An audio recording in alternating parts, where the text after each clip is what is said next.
భోగి మంటలంతా వేసి వచ్చిన తర్వాత రేపు ఇంట్లో ఇనుపు బాండ్లు కానీ లేదైనా అగ్నిహోత్రము అగ్నికుండం ఇటువంటిది ఏదైనా ఉంటే ఇంట్లో జ్యేష్ఠ పుత్రుడు లేదా యజమాని ఆవు పిడకకి కాస్త నెయ్యి పోసి అందులో కాస్త బియ్యం ఒక చిటికెడు వేసి దాని ముందు కూర్చొని సూర్యదేవాయ స్వాహ అంటూ కాస్త నెయ్యి బియ్యం ఒక చిటికుడు, తర్వాత ప్రజాపతియే స్వాహ అంటూ ఒక చిటికెడు బియ్యం, అగ్నియే స్వాహ నీళ్ళు ముగ్గురిని తెలుసుకొని ఇంట్లో ఎంతమంది ఉంటారో అందరూ కూడా అందులో ఒక వెలిగే ఆవు పిడకలోకి వేసేయాలి. అలా వేసి సూర్యునికి నమస్కరిస్తే మీకు ఈ సంవత్సరం అంతా ఆరోగ్యంగా ఉంటారు, సద్బుద్ధులు ప్రాప్తిస్తాయి, మంచి ఆలోచనలతో ఉంటారు.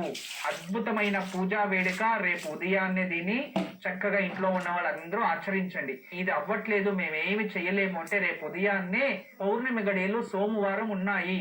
పౌర్ణమి సోమవారం వస్తే ఉమామహేశ్వరుల్ని పూజించాలి. అంటే పార్వతీ పరమేశ్వరుల్ని ఏకకాలంలో ఆరాధించే పూజలు ఉన్నాయి. రేపు ఉదయాన్నే పార్వతీ పరమేశ్వరులు పక్క పక్కన పెట్టి చక్కగా వాళ్ళకి యథాశక్తి పూజించి అర్చించి విప్పనూనెతో దీపం వెలిగించి ఉమామహేశ్వర స్తోత్రము అని ఉంది, దాన్ని పారాయణ చేసుకుంటే ఆ ఇంట్లో పార్వతీ పరమేశ్వరుల అనుగ్రహం వల్ల కుటుంబంలో సఖ్యత, ప్రేమ, ఆప్యాయత ప్రాప్తిస్తాయి. గురుజీకి ఈరోజు యోగక్షేమంలో ఏం తెలియజేయబోతున్నారు?